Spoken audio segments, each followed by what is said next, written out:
ద్వితీయోపదేశకాండము 3వ అధ్యాయము చదువుకుంటూ వాక్య భాగంలోనికి వెళ్దాం. మొదటి వచనం నుంచి మనం చూసుకున్నట్లయితే, మనము తిరిగి బాషాను మార్గమున వెళ్ళినప్పుడు బాషాను రాజైన ఓగును అతని ప్రజలందరూ ఎద్రెయిలో మనతో యుద్ధము చేయుటకు బయలుదేరి ఎదురురాగా, యెహోవా నాతో ఇట్లనెను, అతనికి భయపడకుము, అతనిని అతని సమస్త జనమును అతని దేశమును నీ చేతికి అప్పగించి ఉన్నాను. హెష్బోనులో నివసించిన అమోరీల రాజైన సీహోనుకు చేసినట్లు ఇతనికి చేయవలెనని చెప్పెను. అట్లు మన దేవుడైన యెహోవా బాషాను రాజైన ఓగును అతని సమస్త జనమును మన చేతికి అప్పగించెను. అతనికి శేషమేమీ లేకుండా అతనిని హతము చేసితిమి. ఆ కాలమున అతని పురములన్నిటినీ పట్టుకుంటిమి. వారి పురములలో మనము పట్టుకొనని పురం ఒకటియూ లేదు. బాషానులో ఓగు రాజ్యమగు అర్గోబు ప్రదేశమందంతటా ఉన్న 60 పురములను పట్టుకుంటిమి. ఆ పురములన్నీ గొప్ప ప్రాకారములు, గవనులు, గడియనులు గల దుర్గములు. అవియూ కాక ప్రాకారము లేని పురములనేకులను పట్టుకుంటిమి. ఇక్కడ మనం చూసుకున్నట్లయితే అమోరీల రాజైన సీహోనుని మొట్టమొదటగా వాళ్ళు జయించారు. హెష్బోను రాజైన సీహోను అతను అమోరీయుడు. అతను వీరి ఆత్మీయ జీవితంలో కనానుకు వెళ్ళాలి అంటే వారి దేశము గుండా వెళ్ళడానికి ఒప్పుకోలేదు. కాబట్టి వాళ్ళని జయించారు. ఇప్పుడు రెండవరంటైన ఓగు రాజు, బాషాను రాజైన ఓగు. ఈ ఓగు రాజు కూడా ఏం చేశాడంటే, మేము కనానుకు వెళ్ళాలి, మాకు దారి ఇవ్వమంటే ఇతను కూడా ఒప్పుకోలేదు. కాబట్టి ఖచ్చితంగా ఆ దేశము గుండా వాళ్ళు యుద్ధం చేసుకుంటూ వెళ్ళాలి. కానీ ఈ రాజైన ఓగు కూడా చాలా బలవంతుడు. ఎవరండి? చాలా బలవంతుడు. పోయినసారి మీకు చూపించాను కదా, అంతే ఎత్తుగా చాలా బలమైన వ్యక్తిగా ఉండేవాడు. చూడండి, అంత బలమైన రాజుని జయించాలంటే మనకి భయం వేస్తుంది. కాబట్టి ఏమంటున్నాడు అక్కడ, యెహోవా నాతో ఇట్లనెను, అతనికి భయపడకుము, అతనిని అతని సమస్త జనమును అతని దేశమును నీ చేతికి అప్పగించి ఉన్నాను. అదండి, మన ముందు బలమైన సమస్యలు, అసలు ఎక్కడ మార్గం కూడా కనపడని సమస్యలు, అసలు మనకి దారిటో తెలియని సమస్యలు ఎదురైనప్పుడు మనం భయపడతా ఉంటాం. అంత ఎత్తున్న వాళ్ళని చూసి ఆ రోజు ఇజ్రాయేలీయులందరూ కూడా భయపడ్డారు. కానీ అదే రకంగా భయపడ్డప్పుడు దేవుని యొక్క వాగ్దానం ఏముంటుంది? యెహోవా నాతో ఇట్లనెను. ఈరోజు మనందరం కూడా అనాలి, దేవుడు నాతో ఈ మాట చెప్తున్నాడు. ఏంటది? భయపడకుము. నువ్వు దేన్ని, ఏ సమస్యని కూడా చూసి కూడా భయపడొద్దు. మన ఆత్మీయ జీవితంలో దేన్ని చూసి మనం భయపడొద్దు. అతనిని అతని సమస్త జనమును అతని దేశాన్ని మన చేతికి అప్పగిస్తున్నాడు. దేవుడు మీ చేతికి అప్పగించబోతా ఉన్నాడు. మీరు వారిని జయించబోతా ఉన్నాడు. వారు మమ్మలను చీమను నలిపేసినట్టు నలిపేస్తారేమో, మిడతను నలిపినట్టు నలిపేస్తారేమోనని మీరు భయపడుతున్నారేమో. కానీ మీరే వాళ్ళని ఏం చేస్తారు? ఆ రకంగా నశింపజేసేస్తారు, వారిని మీరు జయిస్తారు అని చెప్పినట్లు, అదే రకంగా సీహోను రాజుని ఏ రకంగా అయితే వారు జయించారో అదే రకముగా ఈ యొక్క బాషాను రాజైన ఓగును, ఓగే కాదు అతనికి ఉన్న సమస్తమంతటిని కూడా వీళ్ళు ఏం చేశారంట? జయించారంట. అతన్ని జయించడమే కాదు, అతనికి ఉన్న అన్ని పట్టణాలను పట్టుకున్నారు. అతని దేశాన్ని పట్టుకున్నారు, అతని పట్టణాలను పట్టుకున్నారు, 60 పురాలు పట్టుకున్నారంట. అంటే 60 పెద్ద పట్టణాలు. ఏంటి చెప్పండి? ఇప్పుడు పట్టణాలు అంటే దగ్గర భద్రాచలం, ఖమ్మము, ఇప్పుడు ఎలాగుంటాయి చెప్పండి పట్టణాలు? అటువంటి ఒక 60 పట్టణాలు, అంటే ఒక దేశాన్ని వాళ్ళు పట్టేసుకున్నారు. అంటే ఇప్పుడు భారతదేశం అంతటిని జయించినట్లు కదండి. కానీ ఈరోజు వీళ్ళు ఒక దేశము గుండా వెళుతూ ఆ దేశం అంతటిని స్వాధీనం చేసుకున్నారంటే చూడండి, ఆ ఒక దేశాన్ని జయించే శక్తిని దేవుడు వారికి ఇచ్చారంటే నిజముగా దేవుని యొక్క కార్యాలు ఎంత గొప్పగా ఉన్నాయి. 60 పెద్ద పెద్ద పట్టణాలే కానీ, పురాలే కానీ, మళ్ళీ 60 పురాలు కూడా ఎటువంటి అంట?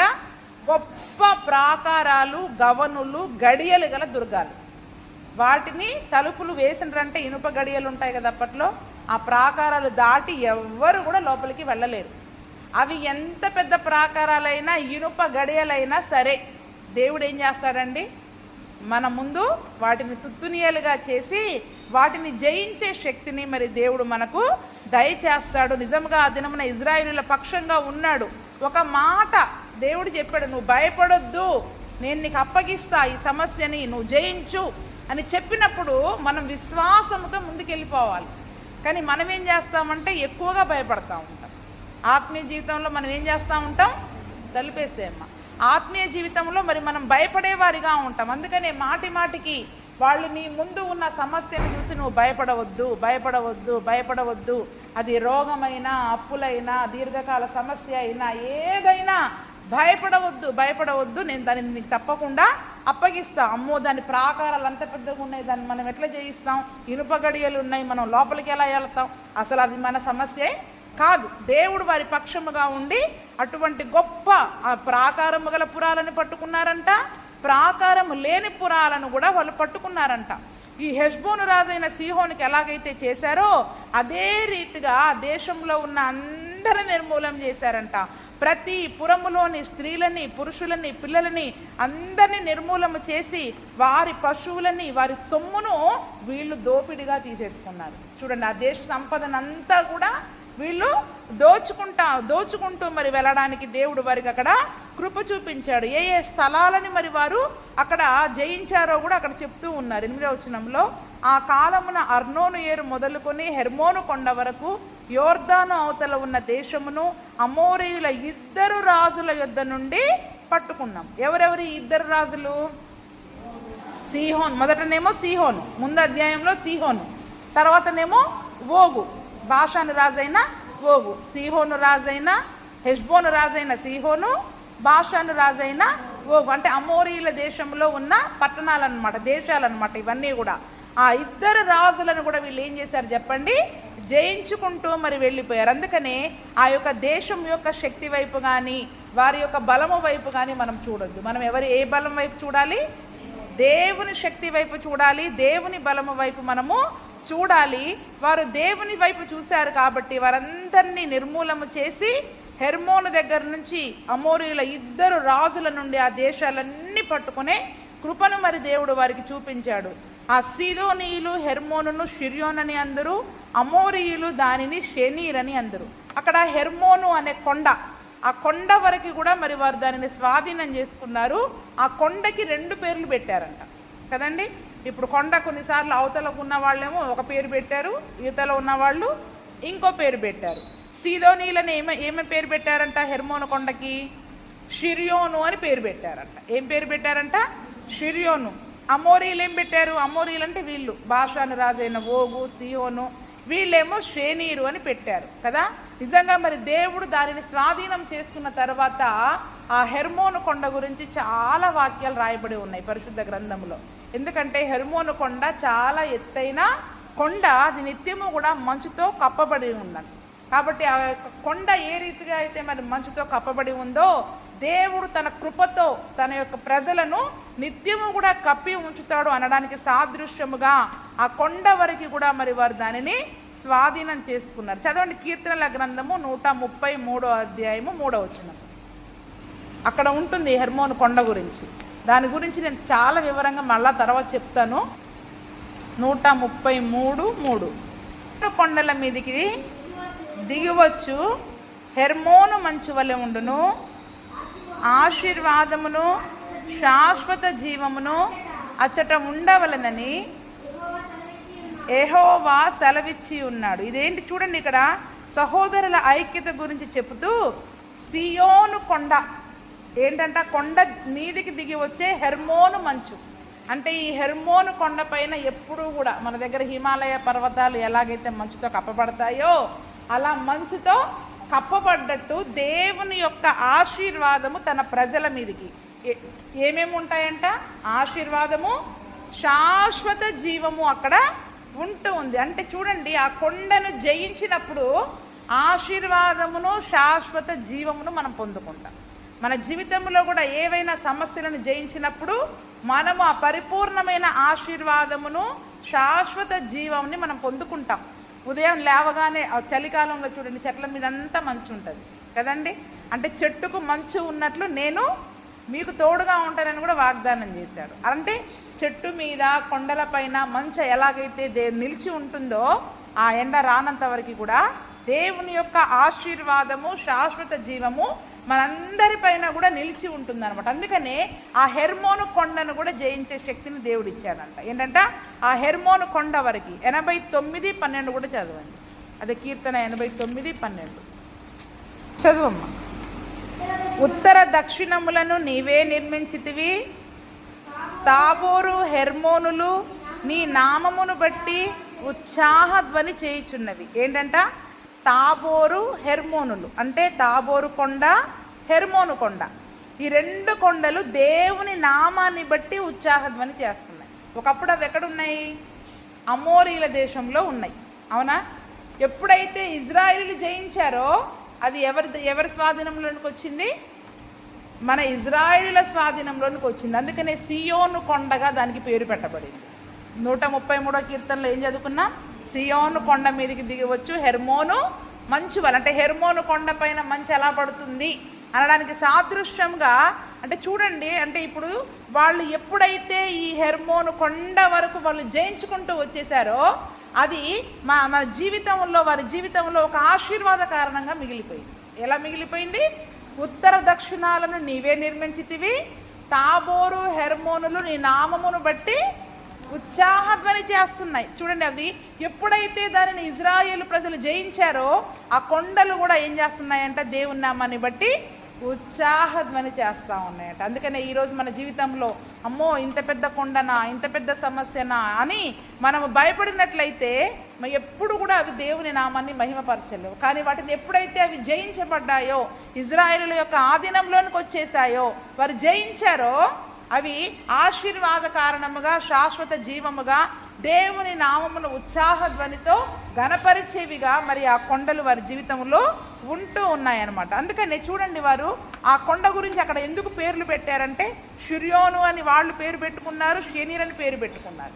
కానీ మన దేవుని వాళ్ళు ఇజ్రాయేల్ ప్రజలు జయించాక దానిని ఆ దేవుని యొక్క ఆశీర్వాదానికి కారణముగా, శాశ్వతమైన జీవానికి కారణంగా మనోళ్ళు పేరు పెట్టుకున్నారు. మన ఇజ్రాయేల్ ప్రజలు పెట్టిన పేరేంటి? ఇప్పుడు బైబిల్ పెట్టిన పేరేంటి?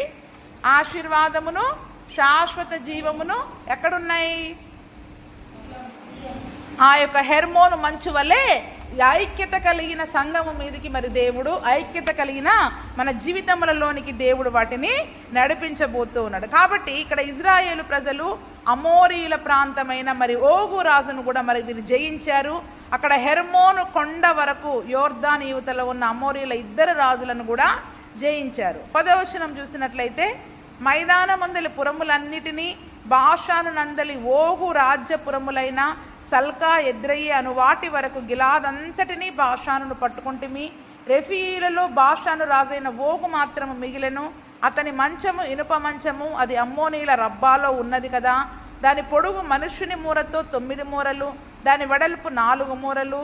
అర్నోను లోయలో ఉన్న 6వ ఏరు మొదలుకొని గిలాదు మన్యములో సగమును మనం అప్పుడు స్వాధీనపరుచుకొనిన దేశమును దాని పురములను రూబేనీయులకును గాదీయులకును ఇచ్చితిమి. ఇక్కడ మనం చూస్తే మైదానములోని పురములు అంటే అసలు వాళ్ళు పట్టుకోని పురం అంటూ లేదంట. ఏంటంటే చెప్పండి, ఆ దేశంలో ఈ ఊరు మాది కాదు, మేము పట్టుకోలేకపోయాము అనేది లేదు. అమోరీల దేశంలో అన్నీ జయించారు. ఈరోజు మనం క్రైస్తవులంగా చెప్పగలుగుతున్నామా? నేను ఈ సమస్యని జయించలేని సమస్య అంటూ లేదండి అని మనం చెప్పగలుగుతున్నామా? దేన్నైనా మనం జయించగలము అని సాక్ష్యం చెప్పగలగాలి. ఆ రోజు వాళ్ళు ఒక అమోరీల దేశం గుండా వెళుతూ ఉన్నప్పుడు అసలు అక్కడ సీహోను రాజు దగ్గర మాకు అసాధ్యమైన పురం అంటూ లేదన్నారు. ఇక్కడేమంటున్నారు? అన్ని పురాలు పట్టుకున్నారు, మైదానాలను పట్టుకున్నారు, కొండ ప్రాంతాలను పట్టుకున్నారు. అక్కడ బాషాను రాజు గురించి చెప్తా ఉన్నాడు. ఈ బాషాను రాజు ఏ జాతికి సంబంధించిన వాడంట? రెఫాయిలలో బాషాను రాజైన ఓగు మాత్రమే మిగిలాడు. అంటే ఇప్పుడు ఈ రాజైన ఓగు ఏ జాతికి సంబంధించిన వాడు? రెఫాయిలు. రెఫాయిలు ఎటువంటి వారని చెప్పాను? ఉన్నత దేహులు, బలవంతులు, చాలా ఎత్తైన వాడు. కాబట్టి అటువంటి అంత బలమైన ఎత్తైన మరి ఆ యొక్క ఓగు రాజు, అంత బలమైన రాజును కూడా మరి దేవుడు వారికి జయించే శక్తిని ఇచ్చాడు. ఎందుకంటే ఏషావు సంతానం వాళ్ళు, లోతు సంతానం వాళ్ళు అందరినీ జయించారు. ఇతను ఒక్కడే మిగిలాడంట. ఈ జాతిలో ఇతను ఒక్కడే మిగిలాడు. ఇప్పుడు ఈ ఒక్కడిని కూడా ఎవరు జయించారు? ఇజ్రాయేల్ ప్రజలు జయించేశారు. ఈ ఒక్కడిని కూడా ఇజ్రాయెల్ అంటే ఇంక అతనికి శేషం అంటూ లేదు, ఆ జాతి వారికి శేషం అంటూ లేదు. అందుకని ఈ రెఫాయిల జాతిలో ఇతను ఒక్కడే మిగిలాడంట. కదా. ఇప్పుడు ఏషావు సంతానం వాళ్ళే రోతు సంతానం వాళ్ళే వాళ్ళని జయించినప్పుడు మరి దేవుని ప్రజలైన వాళ్ళు దాన్ని జయించలేరా చెప్పండి? దేవుని ప్రజలైన వాళ్ళు దాన్ని జయించలేరా? కాబట్టి ఆ శేషాన్ని కూడా దేవుడు ఏం చేశాడు? ఇజ్రాయిలుల ద్వారా దాన్ని జయించేశాడు. అతని మంచం ఎలా ఉందో కూడా చెప్తున్నాడు. అతను అంత బలవంతుడు కదా. ఇప్పుడు అతనికి మంచం ఎలా చేయాలి? మరి ఇప్పుడు చెక్క మంచం అయితే ఇరిగిపోద్ది, చెక్క మంచం అయితే ఇరిగిపోద్ది. అందుకని ఆయన మంచం ఇనుప మంచం అంట, ఇనుముతో చేయించుకున్నాడంట. అది ఎక్కడుందంట? అమ్మోనీల రబ్బా అనే ఒక ప్రాంతంలో ఆ మంచం ఉందంట. దాని పొడుగు మనుష్యుని మూరతో 9 మూరలు. మన మూర మనుష్యుని మూరతో ఎన్ని మూరలు? 6, 4 ఉంటుంది సహజంగా మంచం మనది. అయితే మరి ఇది మనుష్యుని మూరతోటి 9 మూరల పొడుగు, వెడల్పేమో 4 మూరలు. మరి మనుషుని మూర అంటే ఇప్పుడు మన మూర కాదు, అప్పట్లో అందరు చాలా ఎత్తుగా ఉండేవాళ్ళు కదండి. సుమారుగా 13, 6, 13 అడుగులో మరి ఎంత చాలా పెద్దగా ఉండేది. అంత పెద్ద వ్యక్తికి మరి ఒక ఇనుప మంచం అంటే ప్రత్యేకంగా తయారు చేయించుకున్నాడు అనమాట. ఇప్పుడు కొద్దిమంది చాలా పొడుగోళ్ళు ఉంటారు చూడండి, వాళ్ళకి షూస్ కానీ బట్టలు కానీ ప్రత్యేకంగా తయారు చేసుకోవాలి. అలాగా ఇప్పుడు ఇతనికి కూడా ప్రత్యేకంగా మంచము ప్రత్యేకంగా తయారు చేసుకున్నాడు. దాని గురించి కూడా ఒక ప్రత్యేకంగా రాయించబడింది బైబిల్లో. ఒక ఇనుప మంచం చేసుకున్నాడు, ఎందుకంటే వేరే మంచాలు ఏవి పనికిరావు, ఇంకా అవన్నీ కూడా పగిలిపోతాయి. కాబట్టి ఇనుప మంచం చేసుకొని చక్కగా అందులో మరి అంత పొడవైన మంచంలో ఉండేవాడు అని కూడా చెప్పబడింది. కాబట్టి మరి ఆ ప్రాంతము వారు ఆ యొక్క అర్నోను లోయలో నుండి ఆ గిలాదులో ఉన్న స్వాధీనం చేసుకున్నవన్నీ కూడా రూబేనీయులకి గాదీయులకి మరి వారు ఇచ్చినట్టుగా మనం చూస్తూ ఉన్నాం. 13వ వచనం, ఓగు రాజు దేశమైన బాషాను యావత్తును, గిలాదులో మిగిలిన దానిని అనగా రెఫాయియుల దేశం అనబడిన బాషాను అంతటిని, అర్గోబు ప్రదేశం అంతటిని మనష్షే అర్ధగోత్రానికి ఇచ్చాను. అంటే దీనికి ముందు సీహోను రాజు, అమోరీల రాజు అయిన సీహోను రాజు దగ్గర తీసుకుందంతానేమో రూబేనీయులకి గాదీయులకి ఇచ్చారు. ఇప్పుడు ఈ బాషాను రాజు దగ్గర వీళ్ళు జయించినది ఇదంతా ఓగు రాజ్యం అంతా ఎవరికి వెళ్ళింది? మనష్షే గోత్రానికి ఇచ్చారు కదండి. అక్కడ కూడా చూడండి ఏ స్వాస్థ్యం ఎవరికి ఇచ్చారో అక్కడ మనం చూస్తూ ఉన్నాం. ఎందుకంటే మనష్షే కుమారుడైన యాయీరు గెషూరీయుల యొక్కయు మైకాతీయుల యొక్కయు సరిహద్దుల వరకు అర్గోబు ప్రదేశం అంతటిని పట్టుకొని తన పేరును బట్టి వారికి యాయీరు బాషాను గ్రామములని పేరు పెట్టారు. ఈ మనష్షే గోత్రంలో ఉన్న యాయీరు అనే వ్యక్తి ఏం చేశాడంట? వెళ్ళి అక్కడ ఉన్న ప్రాంతాలను పట్టుకొని వాటికి బాషాను అనే పేర్లు పెట్టుకొని, యాయీరు బాషాను అనే పేర్లు పెట్టుకొని పేర్లన్నీ మార్చేశారు. అందుకని వాటికి బాషాను అనే పేర్లు, అంటే వాటికి ముందు వేరే పేర్లు కూడా మరి వాటికి ఉన్నాయన్నమాట. అవి మాకీరీయులకు గిలాదుకి ఇచ్చాను. గిలాదు మొదలుకొని అర్నోను లోయ మధ్య వరకు, యబ్బోకు నది వరకు, అమ్మోనీల పడమటి సరిహద్దు వరకు, కిన్నెరెతు మొదలుకొని తూర్పు దిక్కున పిస్గా కొండ చర్యల దిగువగా ఉప్పు సముద్రము అనబడిన అరాబా సముద్రము వరకు వ్యాపించి ఉన్న అరాబా ప్రదేశాన్ని, యోర్దాను లోయ మధ్య భూమిని రూబేనీయులకు గాదీయులకు ఇచ్చి తిని. ఇక్కడ వారికి ఇచ్చిన స్వాస్థ్యాల గురించి మరి అక్కడ ఖచ్చితంగా అక్కడ వాక్యంలో చెప్తూ ఉన్నారు. కాబట్టి ఇక్కడ నిజంగా మరి సీహోను రాజుని మరి మనం చూసినట్లయితే ఆ రాజు గారికి మనం ఎంత మాత్రమును భయపడకుండా వారందరినీ కూడా జయించాలని దేవుని యొక్క వాక్యం సెలవిస్తూ ఉంది. యెహోషువ గ్రంథము 12వ అధ్యాయము 4 నుంచి చదువుకుందాం. యెహోషువ గ్రంథము 12:4 నుంచి.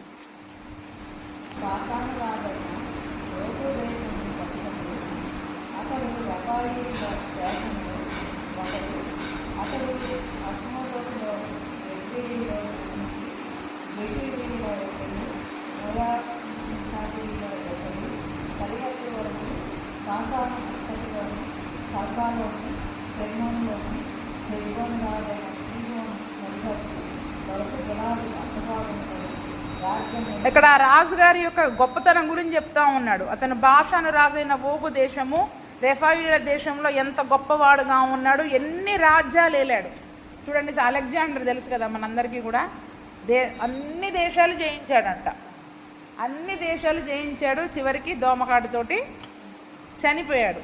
అంటే ఈ లోకంలో ఎంతటి బలవంతులైనా, ఎన్ని రాజ్యాలు ఏలిన వాళ్ళైనా దేవుని ప్రజల ముందు వాళ్ళ యొక్క శక్తి బలహీనమైంది. అందుకనే దేవుని ఎరిగిన ప్రజలు, నిజముగా దేవుని శక్తి ఎరిగిన ప్రజలు వాళ్ళ గొప్పతనాన్ని చూసి, వాళ్ళ శక్తి సామర్థ్యాలను చూసి భయపడొద్దని దేవుని యొక్క వాక్యం చెప్తా ఉంది. అందుకనే మాటి మాటికి నువ్వు భయపడకుము, నేను వారిని నీ చేతులకు అప్పగిస్తున్నా, వారి సమస్తాన్ని నువ్వు నిర్మూలన చేస్తావు.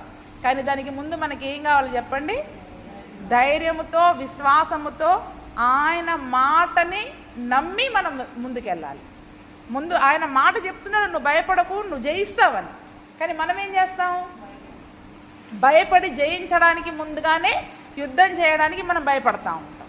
కాబట్టి మాటి మాటికి అక్కడ ఆ దేశపు రాజు ఎన్ని రాజ్యాలు ఏలాడు, ఎన్ని రాజ్యాలు ఏలాడు, ఎంతమందిని జయించాడు, అంత గొప్ప బలవంతుడు. కానీ దేవుని ముందు వాళ్ళు ఎంత బలవంతులైనా సరే, ఈ లోకపు ఎంత అధికారులైనా, ఎంత బలవంతులైనా, దేవుని యొక్క శక్తి సామర్థ్యాల ముందు అవేవి కూడా మరి మనము వాటిని జయించగలిగే శక్తిని దేవుడు మరి మనకు దయచేస్తాడని మరి మనము నేర్చుకోవాలి. 18వ వచనం నుండి మరి మనం చూసుకున్నట్లయితే, ఆ కాలం ముందు నేను మిమ్మల్ని చూసి మీరు స్వాధీనపరుచుకున్నట్లు మీ దేవుడైన యెహోవా మీ ఈ దేశముని మీకు ఇచ్చెను. మీలో పరాక్రమవంతులందరూ యుద్ధ సన్నద్ధులై మీ సహోదరులకు ఇజ్రాయేలుల ముందర నది దాటవలెను. అయితే యెహోవా మీకు విశ్రాంతినిచ్చినట్లు మీ సహోదరులకును విశ్రాంతినిచ్చు వరకు, అనగా మీ దేవుడైన యెహోవా యోర్దాను అద్దరిని వారికి ఇచ్చుచున్న దేశమును వారును స్వాధీనపరుచుకుని వరకు మీ భార్యలను, మీ పిల్లలను, మీ మందలను నేను మీకు ఇచ్చిన పురములలో నివసించవలను. తర్వాత మీలో ప్రతివాడు నేను మీకిచ్చిన తన స్వాస్థ్యమునకు తిరిగి రావాలనని మీకు ఆజ్ఞాపించితిని. మీ మందలు విస్తారములని నాకు తెలియను. ఆ కాలంలో నేను యెహోషువతో ఇట్లాంటిని, మీ దేవుడైన యెహోవా ఈ ఇద్దరు రాజులకు చేసినంతయు నీవు కన్నులారా చూచితివి కదా. కాబట్టి నువ్వు వెళ్ళుచున్న అన్నిటికీ యెహోవా అలాగుననే చేయును. మీ దేవుడైన యెహోవా మీ పక్షంగా యుద్ధం చేయువాడు గనక వారికి భయపడవద్దని ఆజ్ఞాపించితిని. ఇక్కడ మళ్ళీ ఇజ్రాయేలు ప్రజలతో చెప్తా ఉన్నారు. ఎందుకంటే రూబేనీయులకి, గాదీయులకి, మనష్షీయులకి ఈ అమోరీల దేశాన్ని అంతా ఇచ్చేశారు కదా. హెష్బోను రాజైన సీహోను దేశమును, ఈ బాషాను రాజైన ఓగు దేశమును, ఇవన్నీ ఇద్దరు కూడా అమోరీల రాజులు. ఈ దేశం అంతా కూడా ఈ ముగ్గురికి ఇచ్చారు. అయితే ఇప్పుడు యోర్దాను దాటి అవతల వెళితే మిగిలిన గోత్రాల వాళ్ళకి కనాను స్వాస్థ్యాన్ని ఇవ్వాలి. కాబట్టి వీళ్ళకి ఏం చెప్తూ ఉన్నారు? మీలో పరాక్రమవంతులైన వాళ్ళందరూ యుద్ధ సన్నద్ధులై ఖచ్చితంగా యోర్దాను దాటి అవతలికి వెళ్ళి మీ సహోదరుల పక్షంగా మీరు ఏం చేయాలి? అక్కడ యుద్ధము చేసి ఆ దేశాలన్నీ జయించి మరి దాన్ని స్వాధీనం చేసుకున్నాక మళ్ళీ మీరు ఇక్కడికి రావాలి. అప్పటి వరకు మీ భార్యలు, మీ పిల్లలు, మీ పశువులు ఈ ప్రాంతాల్లో వారు ఉంటారు. కానీ మీరు మాత్రం ఖచ్చితంగా వెళ్ళి వారు అందరూ ప్రతి వారు వారి స్వాస్థ్యం పొందుకున్న తరువాత మీరు తిరిగి రావాలి. ఎందుకంటే మీ మందలు విస్తారమైన మాకు తెలుసు. కాబట్టి దేవుడు ఏం చేశాడు? మీ మందలకి, భార్యలకి, పిల్లలకి మాత్రం పర్మిషన్ ఇచ్చాడు. కానీ యుద్ధ పరాక్రమవంతులైన మీరందరూ కూడా ఖచ్చితంగా సహోదరులతో వెళ్ళి యుద్ధం చేయాలి. దాన్ని నేను చెప్పా. మనం ఏంటంటే అందరము కూడా సహోదరులం, సంఘంలో ఒకరి భారములను ఒకరం భరించుకోవాలి. నాకే సమస్య లేదు, సమస్య ఉంటేనే మందిరానికి వెళ్తాను అనేవారముగా కాకుండా మన సంఘములో ఎవరికి ఏ సమస్య ఉన్నా వారు ఆ సమస్యని జయించే వరకు మనం ఏం చేయాలి? వారి పక్షముగా మనం యుద్ధం చేసేవారిగా, ప్రార్థన చేసేవారిగా ఉండాలి. నాకే బాధలు లేవు, నాకు నెమ్మదిగా ఉంది, నేను ఇంట్లో ఉంటాను అనేవారిగా మరి మనం ఉండకూడదు. మనకి సమస్య వస్తే అయితే మందిరం మానకుండా వస్తాం, అవునా? మరి అదే ఎదుటి వారికి సమస్య వచ్చినప్పుడు, సంఘంలో ఒకరికి ఎవరికైనా సమస్య వచ్చినప్పుడు కానీ మనం ఏం చేయాలి? అందుకని మీలో ప్రతివాడు ఒకని భారములను ఒకడు భరించుకుంటూ క్రీస్తు నియమమును ఇలాగ నెరవేర్చండి. అది దేవుడు మనకు నియమించిన నియమం, ఒక రూల్. దేవుడు మనందరి భారాలను ఎలాగైతే భరించాడో మనము కూడా సంఘములో ప్రతి ఒక్కరము ఒకరి సమస్యని, ఒకరి భారముని మన భారముగా ఎంచుకొని వారి కొరకు మరి మనము యుద్ధాలు చేయాలి, ప్రార్థన చేయాలి. యుద్ధం చేయడం అంటే ఏంటి? ఇప్పుడు మరి మనం ప్రార్థన చేయడమే. యుద్ధం చేయడం అంటే ఆ రోజేమో శరీర సంబంధంగా యుద్ధం చేశారు, ఇప్పుడేమో మరి వారి పక్షంగా మరి మనము ప్రార్థన చేయాలి. ఎందుకంటే మీరు కనుక ఆ ప్రార్థన చేయకపోతే మీ పాపం మిమ్మల్ని పట్టుకుంటుందని సంఖ్యాకాండంలో మనం చదువుకున్నాం. మీరు అలాగ చేయకపోతే ఏం జరుగుద్దంట అంటే మన మట్టుకు మనము ఒకరి నిమిత్తం ప్రార్థన చేయకపోతే అది పాపం. దేవుని దృష్టిలో ఏమైతే చెప్పండి? పాపముగా ఉంటుంది. మీ పాపం మిమ్మలను పట్టుకుంటూ ఉందన్నప్పుడు మరి వాళ్ళు తప్పకుండా లేదు లేదు మేము వస్తామన్నారు. అదే మాటని ఇక్కడ మోషే గారు జ్ఞాపకం చేస్తూ ఉన్నారు. అంతేకాకుండా యెహోషువతో కూడా చెప్తా ఉన్నారు. యెహోషువ, ఈ సీహోను రాజు, బాషాను రాజు, ఈ అమోరీల రాజులను చూసావు కదా, వాళ్ళ పక్షంగా దేవుడు మన పక్షంగా దేవుడు యుద్ధం చేసి వాళ్ళని ఎలాగైతే ఓడించారో ఇవన్నీ మన కన్నులారా చూసావు నువ్వు. ఎందుకంటే మోషే గారు అవతలికి రారు కదా, యెహోషువకు చెప్తా ఉన్నాడు, నువ్వు కన్నులారా చూసావు కదా, ఒకవేళ ఇటువంటి వాళ్ళు ఎవరైనా నీకు ఎదురైనప్పుడు మళ్ళీ నువ్వు భయపడతావేమో. నువ్వు భయపడాల్సిన అవసరము లేదు. ఎందుకంటే దేవుడు ఈ మనం వెళ్ళుచున్న రాజ్యములన్నిటికీ కూడా ఇప్పుడు ఎలాగైతే జయం ఇచ్చాడో అలాగే జయమిస్తాడు, అలాగే తప్పకుండా జయం చేస్తాడు. అదే అన్ని రాజ్యాలకు అలాగే చేస్తాడు. ఆయన మీ పక్షంగా యుద్ధం చేస్తాడు. కాబట్టి మీరు వారికి భయపడవద్దు. దేవుడు మన పక్షముగా ఉన్న దేవుడు, మన పక్షముగా యుద్ధము చేయు దేవుడు. కాబట్టి మనము ఏ సమస్యను చూసి కృంగిపోవద్దు, భయపడవద్దు. దేన్ని చూసి మనము కృంగిపోవద్దు, భయపడవద్దు, మరి బలహీనముగా మనము ఉండకూడదని పదే పదే పదే పదే యెహోషువను అక్కడ ధైర్యపరుస్తూ ఉన్నాడు. ఏం చేస్తూ ఉన్నాడండి?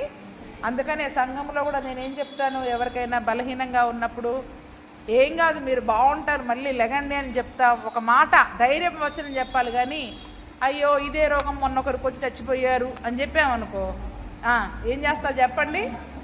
వాళ్ళకి ఇంకా బలహీనమైపోతారు. మొన్న 4 రోజులు అడ్డం పడ్డారు, 4 రోజులు ఇలాగైపోయింది, అప్పుల పాలైపోయారు అని వాళ్ళకి ఇంకా బలహీనపరిచే మాటలు మనం చెప్పకుండా ఏం చేయాలి? లేదు, మేము ప్రార్థన చేస్తున్నాం, దేవుడు మన పక్షంగా ఉన్నాడు అని ధైర్యం చెప్పేవారిగా ఉండాలి అని. ఎందుకంటే ఆయన మన పక్షంగా ఉన్నాడని. అందుకని క్రైస్తవులకు దేవుడిచ్చిన మంచి మాట. ఎందుకంటే అవిశ్వాసముతో బలహీనపరిచబడిన వారందరూ ఏమయ్యారు చెప్పండి? అరణ్యంలోనే రాలిపోయారు. 38 సంవత్సరాలు మన నోటి నుండి బలహీనపడే మాటలు రావద్దు, ఇంకొకరిని బలహీనపరిచే మాటలు ఉండొద్దు. ఒకవేళ అది మన శక్తి సామర్థ్యాలకు మించిందైనా, అది వాళ్ళు చేయలేని స్థితి అయినా సరే, దేవుడు సహాయం చేస్తాడేమో, నువ్వు చెయ్యి అనాలి. కానీ అది నీ వల్ల కాదు అనేటట్లుగా మనం ఒకరిని బలహీనపరిచే వారముగా ఎప్పుడు కూడా ఉండకూడదు. కీర్తనల గ్రంథం 44:3.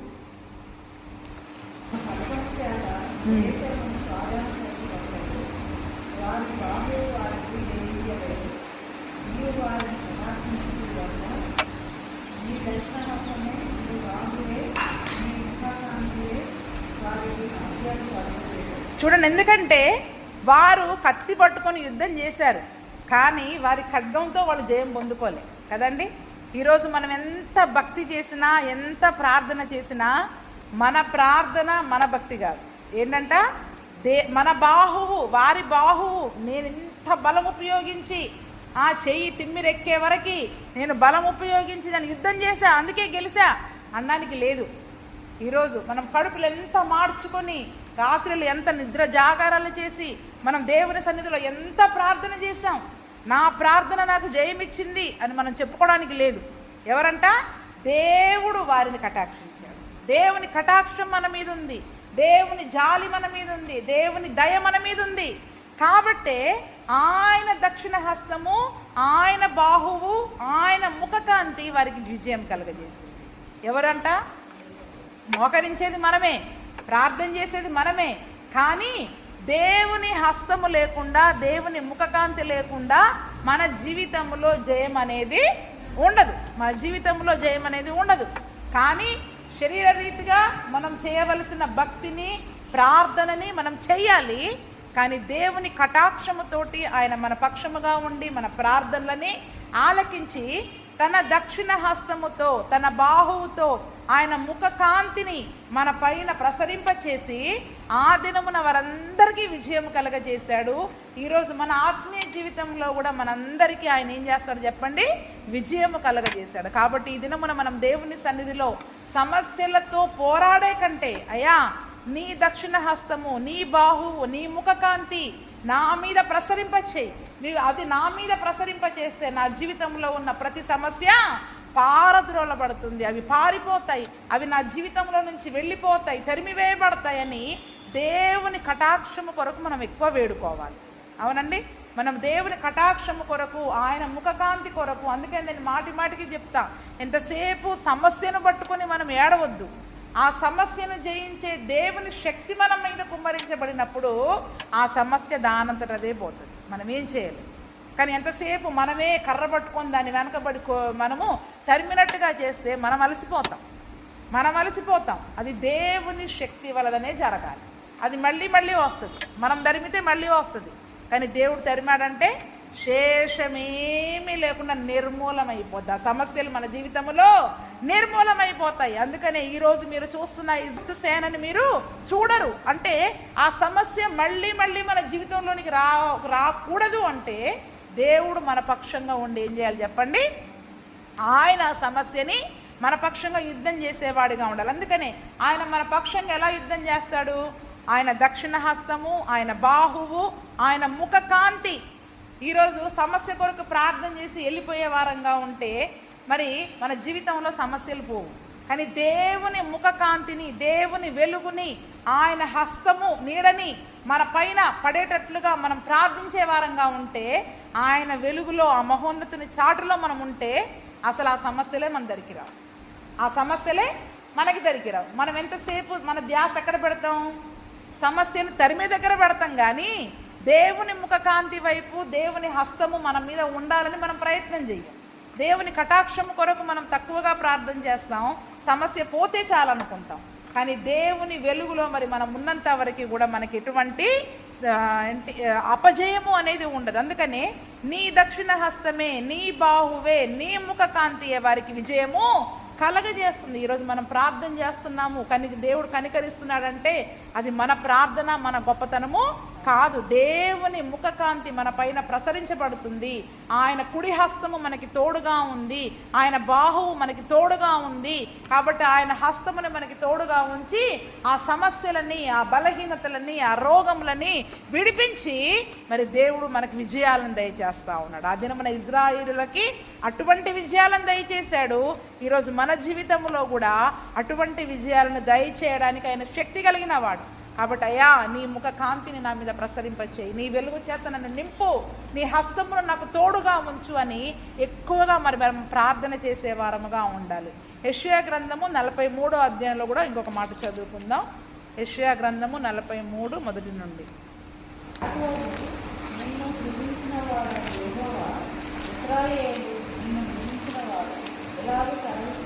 చూడండి అక్కడ ఎంత చక్కగా పెడుతున్నాడు. అయితే యాకోబు, నిన్ను సృజించిన వాడగు యెహోవా, అంటే నిన్ను సృష్టించిన నీ తండ్రి, ఇశ్రాయేలు నిన్ను నిర్మించిన వాడు ఈలాగు సెలవిస్తున్నాడు. అంటే నీ సృష్టికర్త అయిన దేవుడు, నిన్ను కన్న తండ్రి ఏమని మాట్లాడుతూ ఉన్నాడంట? నేను నిన్ను విమోచించి ఉన్నాను, భయపడకుము, పేరు పెట్టి నిన్ను పిలిచి ఉన్నాను, నీవు నా సొత్తు, నీవు జలములలో పడి దాటునప్పుడు నేను నీకు తోడయుందును, నదులలో పడి వెళ్ళినప్పుడు అవి నీ మీద పొర్లిపారవు, నీవు అగ్ని మధ్యను నడుచున్నప్పుడు కాలిపోవు, జ్వాలలు నిన్ను కాల్చవు. యెహోవానగు నేను నీకు దేవుడను, ఇజ్రాయేలు పరిశుద్ధ దేవుడనైన నేనే నిన్ను రక్షించువాడను, నీ ప్రాణ రక్షణ క్రయముగా ఐగుప్తును ఇచ్చి ఉన్నాను. చూడండి, ఈరోజు మనల్ని సృజించిన మన కన్న తండ్రి చెప్తూ ఉన్నాడు. చూడండి, మన తల్లిదండ్రులు మనకున్నంత వరకు మనకేమైనా భయం ఉంటుందా అండి? ఉంటుందా? ఏదైనా నా తల్లిదండ్రులు ఉన్నారు, వాళ్ళు చూసుకుంటారు అనే ధైర్యం మనకు ఉంటుంది. అలాగే ఇప్పుడు ఇక్కడ దేవుడు కూడా అంటున్నాడు, అయితే యాకోబు, నిన్ను సృజించిన వాడని నేను కదా నేను కన్న తండ్రిని, నా చేతుల్లో కదా నిన్ను నిర్మించాయి, నా చేతులతో మిమ్మల్ని తయారు చేసుకున్నా కదా, నా రక్తం ఇచ్చి మిమ్మల్ని సంపాదించుకున్నాను కదా, ఎందుకంటే నేను నిన్ను విమోచించా. మనల్ని ఎవరు విమోచించారండి? ఇప్పుడు ఈ లోకంలో ఉన్న బంధువుల ఎవరు విమోచించలే, ఆయన తన స్వరక్తం ఇచ్చి మనల్ని విమోచించాడు. కాబట్టి నువ్వు భయపడవద్దు, పేరు పెట్టి నిన్ను పిలిచి ఉన్నా నేను. మనందరినీ కూడా మన పేరును పెట్టి దేవుడు పిలుచుకున్నాడు కదండి. ఇక్కడ ఎంతోమంది ప్రజలు ఉన్నారు మరి లోకంలో, ఈ ఊర్లో, కానీ దేవుడు మనందరిని ఎందుకు పిలుచుకున్నాడు? మన పేరు పెట్టి నువ్వు నాకు కావాలి అని మన పేర్లతో ఎందుకు పిలుచుకున్నాడు? ఆయన ప్రజలముగా ఆయన మేపు గొర్రెలముగా మరి మనం ఎందుకంటే దేవుని సొత్తుగా మరి మనం ఉన్నాం. ఇప్పుడు ఎవరంటే ఆయన ఆస్తి. సొత్తు అంటే ఏంటి చెప్పండి? సొత్తు అంటే ఆస్తే కదా. ఇది నా సొత్తు. మన ఆస్తి ఊరికే తీసుకెళ్ళిపోతుంటే చూస్తుంటారా మరి ఎవరైనా? ఈరోజు మన దేవుని ఆస్తిగా మనం ఉన్నప్పుడు అపవాది కానీ లోకం కానీ మనల్ని పట్టుకొని వెళ్ళడానికి, మనల్ని లోకంలోనికి లాక్కొని వెళ్తూ ఉంటుంటే దేవుడు చూస్తూ ఊరుకుంటాడా? దేవుడు తన హస్తమును అడ్డం వేసి మనల్ని రక్షించే దేవుడుగా ఉంటాడు. కాబట్టి ఒకవేళ ఈ లోకంలో ఎన్ని సమస్యలు వచ్చినా, జలములలో పడి నువ్వు వెళ్ళినా నేను నీకు తోడై ఉంటా. ఎర్ర సముద్రం అడ్డం వచ్చినా ఏం చేశాడు దేవుడు? ఎర్ర సముద్రమును చీల్చి చక్కటి ఆరిన నేలను అక్కడ దయచేశాడు. ఈరోజు జలములు నా మీద పొర్లి పారుతున్నాయి, నేను మునిగిపోతున్నా, సమస్యల్లో మునిగిపోతున్నా, అసలు బలహీనతలో మునిగిపోతున్నా అని ఈరోజు మనం అనుకోవచ్చు. కానీ దేవుడు ఏం చేస్తాడు చెప్పండి? అటువంటి జలములలో కూడా అవి మనల్ని ముంచి వేయకుండా దేవుడు చక్కటి మార్గమును మరి మనకు ఏర్పరిచే దేవుడు. నదులలో పడి వెళ్ళినా అవి నీ మీద పొర్లి పారవు, అగ్ని మధ్యన నడిచినా నీవు కాలిపోవు, జ్వాలలు నిన్ను కాల్చలేవు. బాబు, ఈ సమస్యలు తట్టుకోలేకపోతున్నామండి, అగ్నిలా కాల్చేస్తున్నాయండి మమ్మల్ని. ఏది మనల్ని ఏం చేయలేదండి, ఎందుకంటే మనం దేవుని సొత్తు. ఈ అగ్నిలో, ఆ జలములలో మనం మునిగిపోకుండా, మనము నశించిపోకుండా మరి దేవుడే మనల్ని రక్షించే దేవుడు అంట. ఎందుకంటే నేను నీకు దేవుడను, యెహోవానగు నేను నీకు దేవుడను, ఇజ్రాయేలు పరిశుద్ధ దేవుడైన నేను నిన్ను రక్షించువాడను. ఆ మాటలు మనం నమ్మాలా.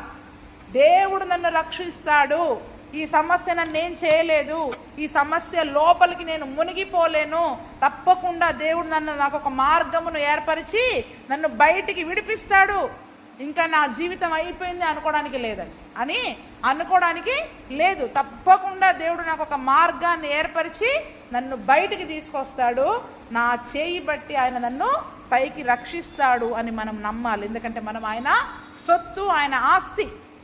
కాబట్టి తన ఆస్తిని, ఇప్పుడు మన ఆస్తిని మనం బయటికి వెళుతుంటే ఎలాగైతే మనం పోరాడతామో, దేవుడు కూడా మరి మన పక్షముగా ఉండి తన సొత్తైన మనలని మరి నశించిపోకుండా ఆయన మనల్ని రక్షించే దేవుడుగా ఉన్నాడు. కాబట్టి ఆయన మీ పక్షముగా యుద్ధం చేసే దేవుడు. మీరు వారికి భయపడవద్దు. వారికి అన్న చోట మన సమస్యలు పెట్టుకుందాం. ఏంటి చెప్పండి? వారికి అన్న చోట మన కళ్ళ ముందు మనల్ని కలవరపడుతున్న ప్రతి సమస్యను పెట్టుకుందాం. దానికి దేనికి మనం భయపడవద్దు. ఆయన మనల్ని రక్షిస్తాడు. ఎటువంటి బలహీనతలైనా, అప్పులైనా, రోగమైనా, కుటుంబ సమస్యలైనా, లోకము నుండి ఎదురయ్యే నిందలైనా, అవమానాలైనా, నన్ను ముంచి వేస్తున్నాయి, నేను మునిగిపోతున్నా అనుకునే పరిస్థితి మనకి రాదు. మనల్ని రక్షించువాడు, మన సొత్తుగా చేసుకున్న మన దేవుడు మన పక్షముగా యుద్ధము చేసేవాడు. కావున వారికి మీరు భయపడవద్దు. మరి మనము కూడా భయపడకుండా దేవుని తట్టు చూస్తూ దేవుని యొక్క రక్షణను పొందుకునే కృపను ప్రభువైన యేసుక్రీస్తు మనకందరికీ దయచేయునుగాక. ఆమేన్.